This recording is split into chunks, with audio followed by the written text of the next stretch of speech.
Barrett Brown says this. He says, I took so much risk with Aaron Swartz. We did so much good. And by the way, I still say Aaron Swartz, what he was up to. I knew him personally. Was outing Fukushima. The Fukushima cover-up. When he took that, that was post. That was post. That was post March 2011. Look, I was leading. Let me finish this with Barrett. Barrett Brown, in the interview, says, well, I did all this activism, changed the world, went to prisons, gave for so much of my life, and then I realized that no one gave up. Why should I risk my life? Because no one cares. You can show them that freaking proof right in their face. No one cares. That's why I'm starting to feel. You know, but I have grandchildren. I'm going to fight for them to the death. So, inside the Situation Room, Aaron Swartz, remember, Aaron Swartz grew up on MIT. He grew up. His dad was a maintenance guy. He knew this university, that university, like I know this university. Remember, he was the self-education guy. He's like self-educated, which I've always been that. You pull my transcript from Weber State University, you'll say, how many degrees, or how many credits this guy got? Holy shit, he should have 30 degrees. I have the first MBA in the history of this school. Of course, taken away from me, awarded to me right face-to-face by Dr. Hanley himself. Because I believe in educating yourself. I believe in participating. I believe in all that. I believe in the university, but not for a degree. To broaden your mind, to broaden your... That's what he was. He's self-educated. He was smart. Remember, he founded Reddit. Look at Reddit now. I think it's irony. Here's Reddit doing attacks on me. There's links and threads all over attacking Kevin Blanch. When I knew Aaron Swartz personally. So think about it. Aaron Swartz goes in with the alligator clips. He clips them out and he unloads the freaking into a brick. By the way, I know a kid who claims he's got the brick deciphered and he tried to give it to me. An autistic kid. I'm like, don't give that to me. Whoa. You know, I ain't going to prison for nobody. So,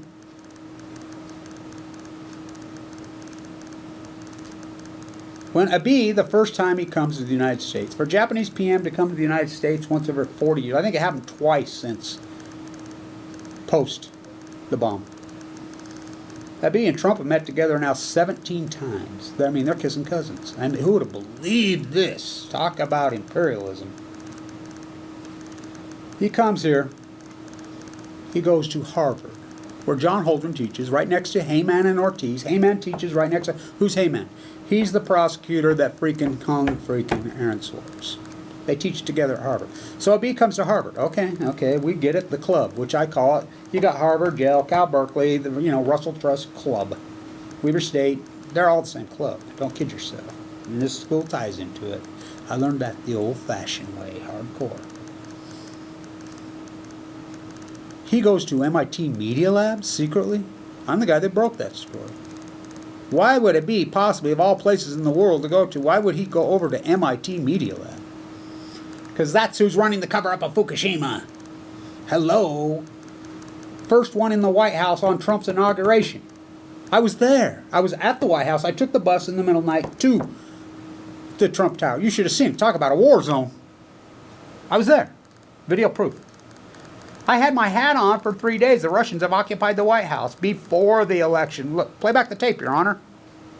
I called up the statue up there on the thing. I mean, hundreds of interviews. Zarty and all.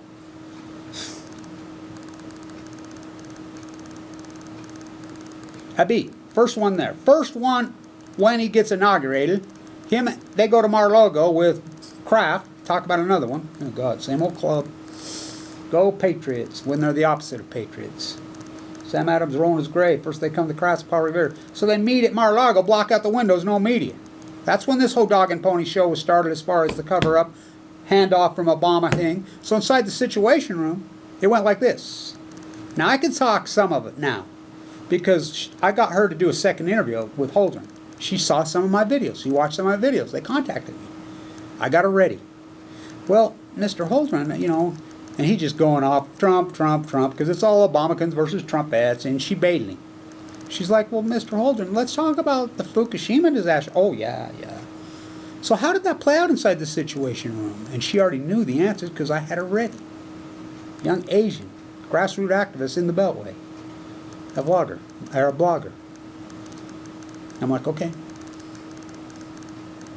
Cartwright. Do you know about Haas Cartwright? Was he the Joint Chief of Staff at the time? No, he was going to be. Now remember, yeah, that's the guy that got found guilty, was sent to prison. The Marine, 5-star, who was named to be Obama's confidant at the Joint Chief of Staff. Remember on the, the whole dog and pony show between Obama and Netanyahu, and, the killing, again, Californians, remember that? The whole virus, and somebody did an interview with the New York Times and outed them. And they says, Obama, whoever did this, because they threw Obama under the bus. He's going to prison forever. I'm going to get him. I'm going to get him. By the way, Obama attacked more whistleblowers and put more freaking activists in prison than all presidents combined, then some. And Trump's going to pass that record. Finally, they find out who it is. Cartwright. I've talked to Cartwright personally. So, inside the Situation Room, he's not yet the Joint Chief of Staff, but he's going to be next month, in May. This is March 11th, so 2 months later.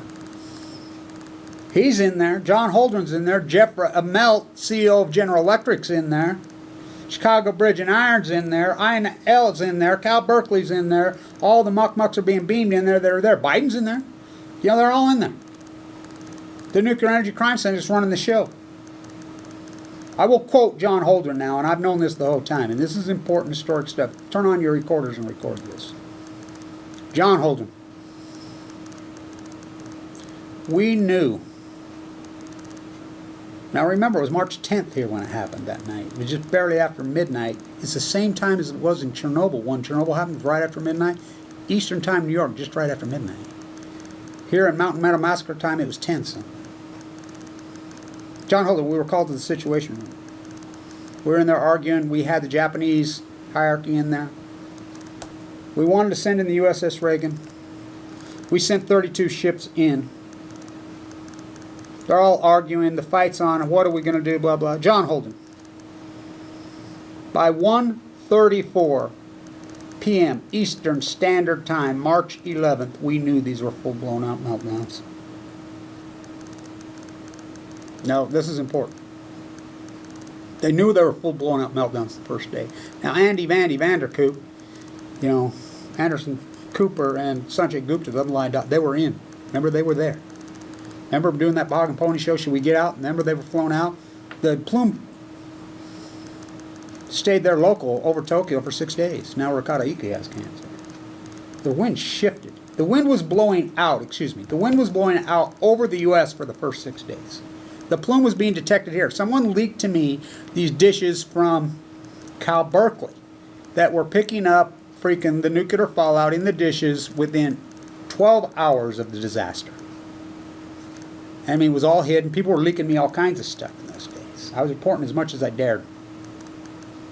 They knew. They went into complete cover-up mode. So they wanted to send in the USS Reagan and the other 32 ships, which they'd already been sent in. They were already there. They're arguing. You'll radiate all those guys. You'll radiate them and freaking, you'll kill them all, whatever. It was Haas Cartwright that made the final statement. And his exact words, everybody's fighting, no, no, no, the Admiral. So the Admiral of the Navy, hell no.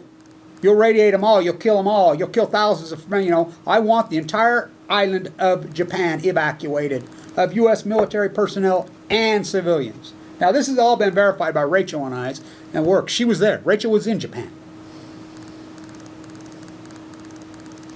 They evacuated. Had them on ships, everything. She says the bases were emptied. He stuck to that for a long time. The ex-emperor of Japan, PM, the one that looks like the movie star, Khan. I talked to him. Rachel and I talked to him in Delmar. He started to cry, hugged me.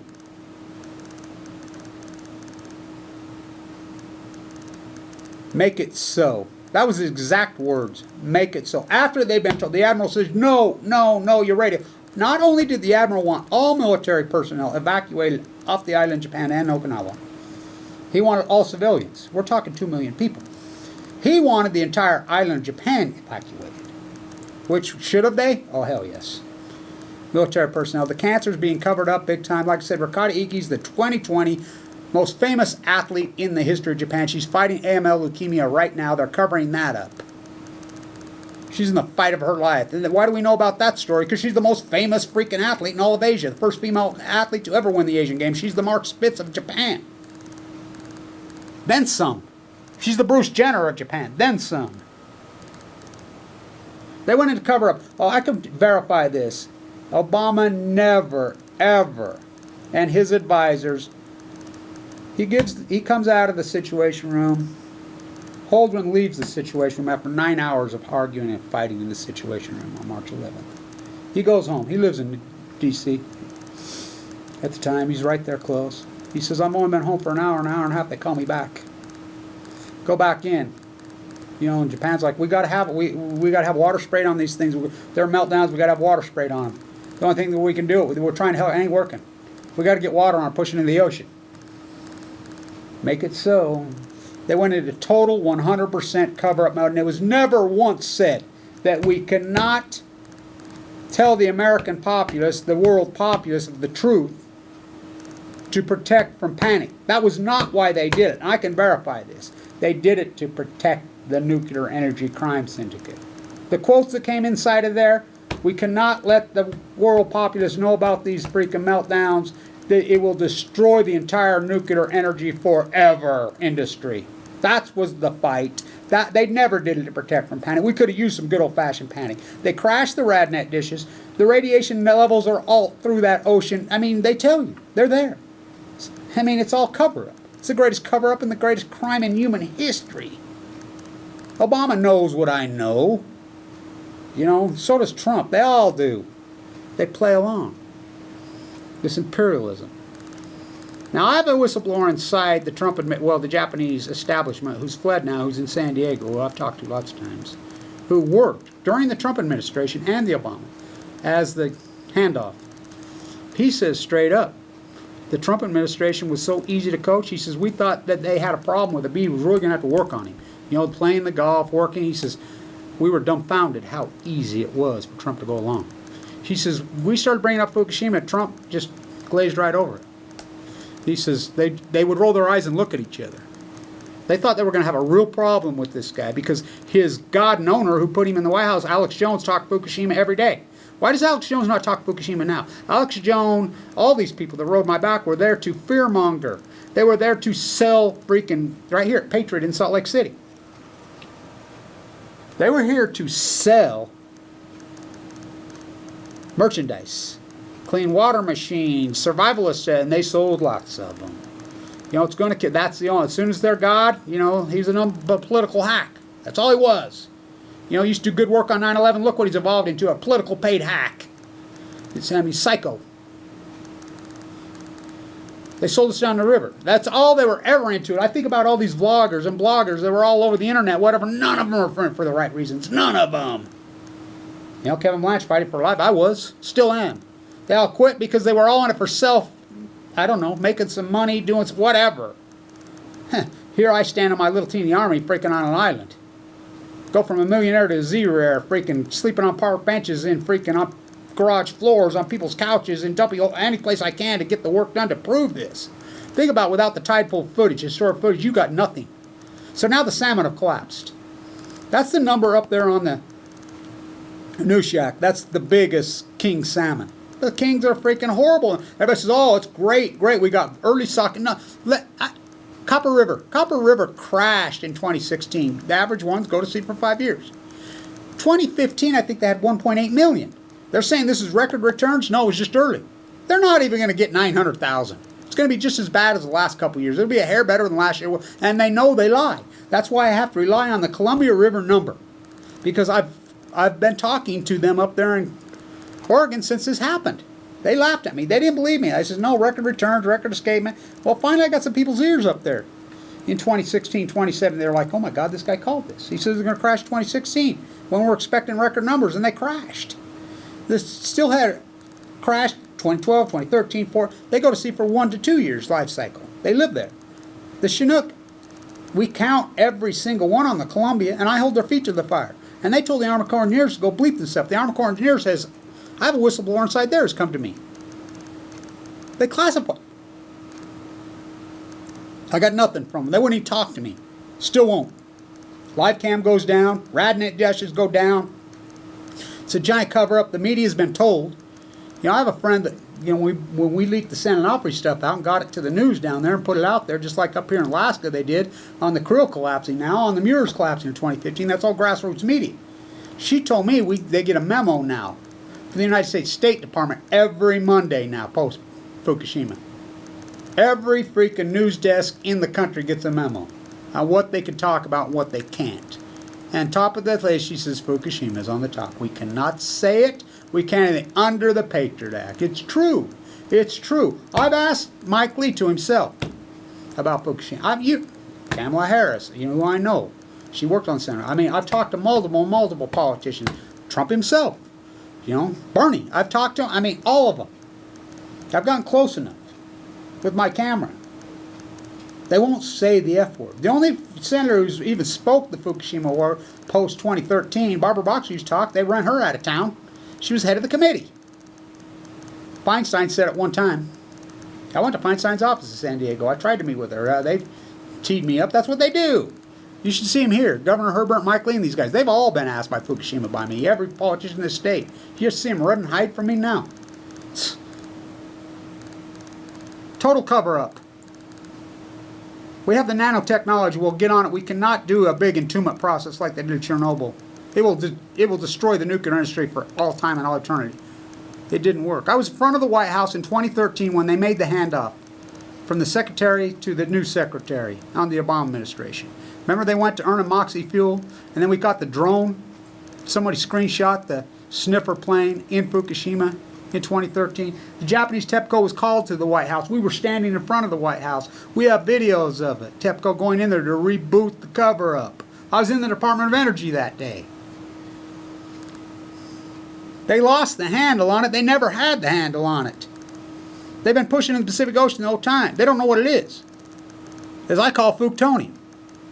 It's an energy. Look, John Holden's official title, he's a plasma physicist. Nuclear plasma physicist. That's what this is.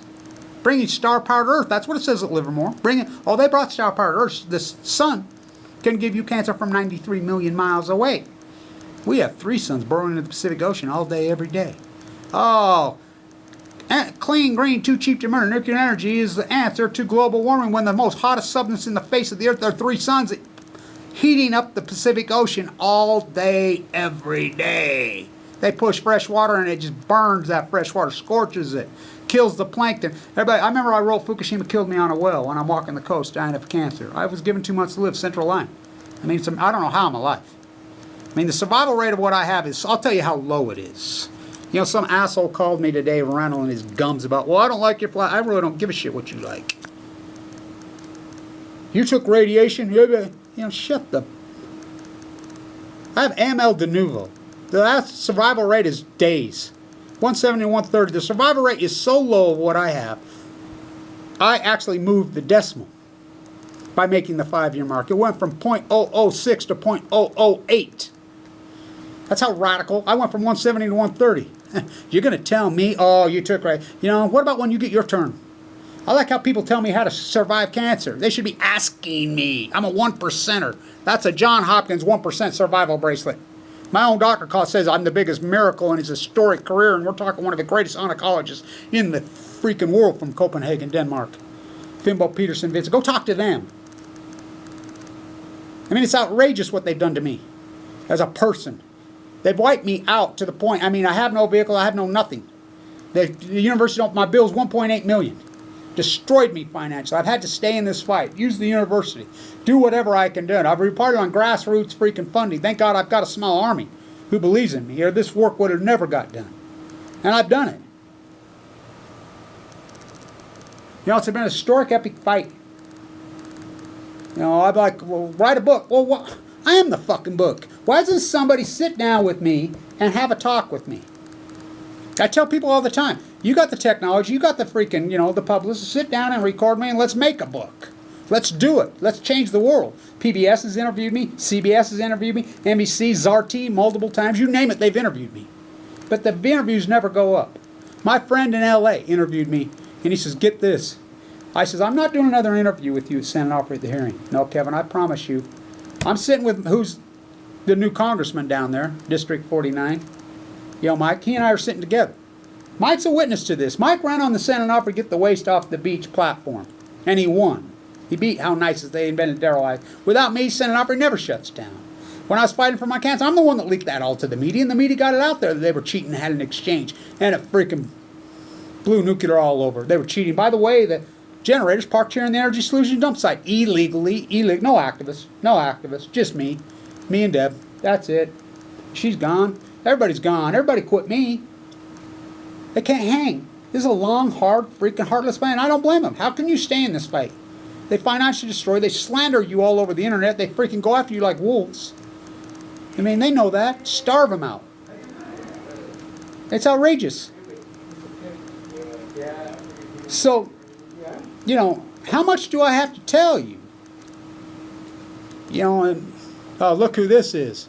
You don't got to tell me nothing. This guy's the old guru here. Yeah. We got him back. This is Mr. He's an He's an elitist now. No, sir. Did you graduate? Oh, no, I graduate next spring, so I got 1 year. You're running the video show up here, right? The studio? Yeah, I was the manager of the radio station. Yeah, I know. And I upgraded. And well, not quite an upgrade, but it's going to diversify my resume. There you go. Yeah. I love the radio station. It's an upgrade. It's an upgrade Yeah, because we you're need you. learning more from everything. Yeah, yeah. Well, we'll see this fall, huh? Yes, sir. So, he's great. He's really great. We're Renaissance. They sold off our signal illegally. This place used to be a powerhouse, you know, of investigative journalism. Used to have a record collection and it'd blow your mind. Call-in show, we dig it out. You know, we're talking 30, 40 years. But that's what they do, right? They can't kill you, they kill your freaking car. They can't kill you, they pull your vehicle. They can't kill you, pull your air safe. They can't kill you, freaking circle, take you out of the freaking domain. You know, take yourself out of the feed. They circle the wagons, they know how to do it. That's what they've done. That's what they've done on Fukushima. The activist community, there is no activist community when it comes to Fukushima. You got me. That's it. That's it. You know, Dana's done good work up there, but he's not, I mean, he's not per se the activist. You know, he does his things in his radio show. He's the professor, I call him. And I love his studio and his work up there. But the activist, you got me. I'm telling you, I've traveled all over the world. I'm in the freaking depths now. I shouldn't say. But I'm talking here in the United States, who's gotten hammered the hardest from Fukushima. There are lots of great activists in Europe. Lots of great activists in China. All over Asia. They're fantastic. They're incredible. But I'm talking here in the United States of usury. North America, who's gotten hammered the hardest. It's like Chernobyl. How did we find out about Chernobyl? Because they started the downwinders, which was Sweden, Norway, Austria started detecting it. Well, who's the downwinders of Fukushima? Right here, right now. The United States, and they circled the wagons, they went to work on us, and everybody's held tight. They can't handle the truth, they don't want the truth because they're weaklings and cowards, and they don't want to freaking get involved in the perfect storm of their comfortability, their zenith of life. They don't teach anymore. These professors here do not teach. No, I think there's nothing new. Regurgitate, that's why they're mystified, they're puzzled, they're baffled, they're stumped, they're perplexed. Because it's new. That takes hard work. You have to do the work, and I've done the work. Look, the tide pools were healthy pre-Fukushima. They've collapsed. No one believed me, so I walked the entire coast of California. The salmon, everybody laughed at me. I've learned it, like Tim says, he says, I've been salmon my whole life up in Oregon. Nobody knows salmon like you now. I've had to self-teach myself that far. I was no salmon expert pre-Fukushima. You know, I knew some. You know, I knew they lived in the sea. I knew the difference between a Chinook, whatever, but now, oh, talk about an expert. I've had to learn because I said, this is the smoking gun. We count them all. They all come home. We center. This is going to be it. Alaska lies. I don't trust any of the Alaska numbers propaganda. Washington lies. But Oregon puts up that number every day, and they have it up early every day. And I've called it, I mean, my regressionary number, I have called this number on the Columbia River returning Chinook salmon. I've been within 1%. This will be 4 years in a row. That's impossible statistically. Oh, I've done it. You know, just like the tide pools people. I remember this school teacher, her and her husband. She says, we're both teachers. We watched your videos, thought you were so full of it on the tide pools. So the summer of 2015 or 2016, We took our 2 children. We traveled up and down the Oregon, Washington, California coast to every single tide pool. Got to the low tide. She says, I owe you an incredible apology.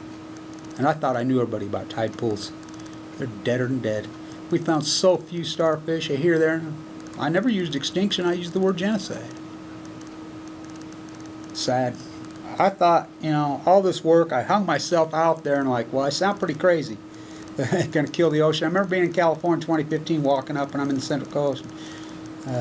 Parks, fish guy, ocean guy for the state of California. I flagged him down to get some water. I knocked my water over. I said, well, what about? Oh, I've never seen the Pacific Ocean so healthy. And I told him, you need to get the bleep out of your truck and come walk with me. He says, you know, I do pick up a lot of Fukushima debris. I says, you seen the SUVs that come by early in the morning? The military operation cleanup? Oh, yeah. Which I videoed those. They took them down.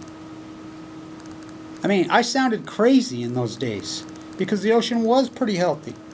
Record returns on this. People used to call me, hi, Kevin, we got record returns on the freaking Columbia 2013, 14, 15. I says, I know, that's the rush. They go to sea for 5 years. Wait till 2016. I remember doing those videos. Everybody says, you're crazy. And I set my projection at 680,000.